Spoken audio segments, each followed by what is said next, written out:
look, I've got some questions about the Minister. So, Minister representing at the table, you might need to take some of these. In response to a question from one of my colleagues at the last estimates, Minister Rowland's office advised that as at the 7th of November of 2022, she'd met with gambling companies on 7 occasions, and she met with harm reduction advocates on 1 occasion. And in perhaps a coincidence, the gambling companies and industry groups donated more than $678,000 to the big parties in the lead up to the election.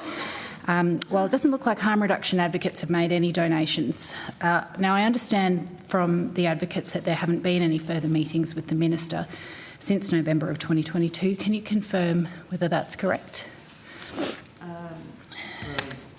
I obviously am not aware of the day-to-day diary of the Minister, but I would say that there are all political parties accept donations from gambling. Well, certainly the Greens are not have accepted money from gamblers. So, but I can't answer that question because I don't have access to the Minister's diary. But happy to take it on notice for you. Thank you. Is there anyone from the department that might be able to answer that? Senator Richard Windia, Deputy Secretary, Media and Communications. I think we'd have to take it on notice as well, Senator. We don't have the diary details of the Minister. Well, along the same lines, I'm interested in how many more meetings with gambling companies the Minister's had since November of 2022. I can take that on notice. Again, on notice. You, okay, because at the moment Senator. Thank you. It's looking like the Minister's got a ratio of 7 to 1, and that's clearly unacceptable for a Minister in charge of regulating the sector. Senator, the Minister's track record on harm minimisation is very strong.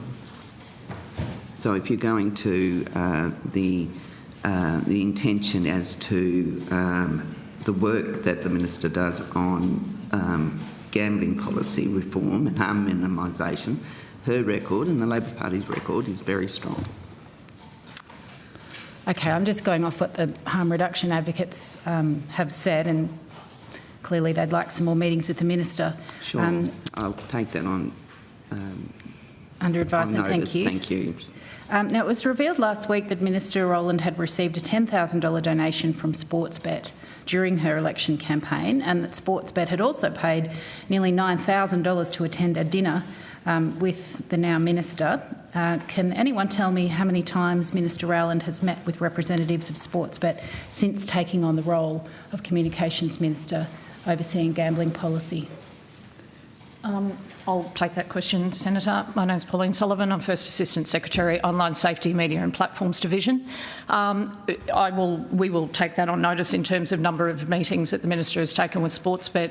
I would add, however, in regards to both many as gambling advocates as well as internet wagering providers across the Commonwealth, gambling policy is actually split across 2 portfolios. Mm-hmm. So the Minister for Social Services is responsible essentially for the gambling harms piece, so that is the social policy piece. The Minister for Communications is responsible for things such as Internet Gambling Act, Interactive Gambling Act and the Broadcasting Services Act. Those are essentially the mechanisms under the communications power that regulate online gambling. And I think it's quite important. So in terms of who people are meeting with and so forth, a lot of the anti-gambling advocates are more likely to actually be meeting with Minister Rishworth because she is the primary lead on gambling policy. And it's worth noting that Minister Rishworth, she's part of an intergovernmental forum with her state and territory gambling ministers at the state and territory level who are also responsible for gambling regulation.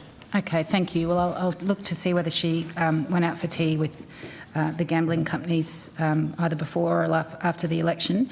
So can I just confirm that given that Sportsbet is an online betting agency, that would fall under the Communications Minister's responsibility? They're regulated under the IGA. They're also regulated by Minister Rowland? Yes, they're also regulated by state and territory regulators. Sure. So they're actually registered. I can't recall if it's in the Northern Territory or licensed, I should say, either in the Northern Territory or somewhere else, which I can come back to you on that. But they, and this goes to the nature of gambling regulation across Australia, it is actually split across both a number of regulators within the Commonwealth. I should also add that sports integrity through health and also anti-money laundering under the Attorney, and then also the state and territory regulators. Okay, thank you. Has the Minister provided any declaration to the department regarding the $19,000 she received from Sportsbet? No, that's a matter of, campaign financing and so forth is a matter for the Australian Electoral Commission. Okay, so there's no sort of conflict of interest in-house rules that the Minister has to comply with? No, not that I'm aware of. Okay, and has the department met with gambling companies as part of consultation regarding online wagering and advertising regulation?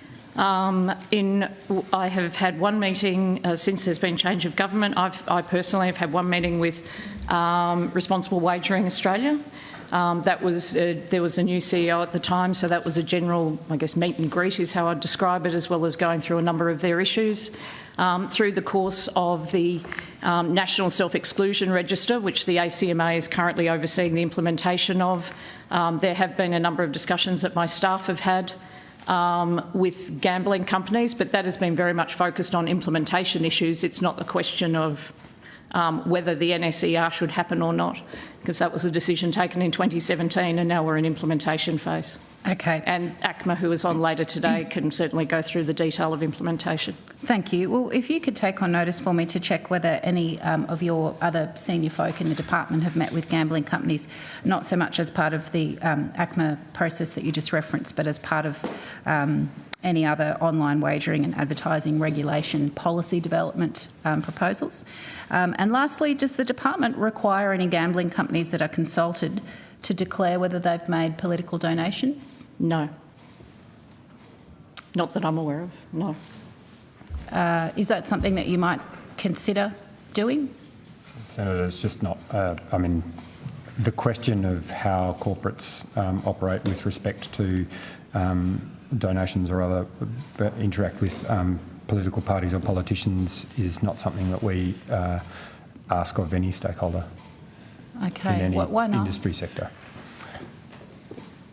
We don't think it's legitimate to take into account people's donations to political parties when we engage as an impartial public service with them. In fact, it's a very double-edged sword, and if people were seen to be getting access on the basis of donations, that would be very problematic. So Indeed. It's something that needs to be handled on a political level, and we engage with stakeholders on their merits. Okay, thanks very much.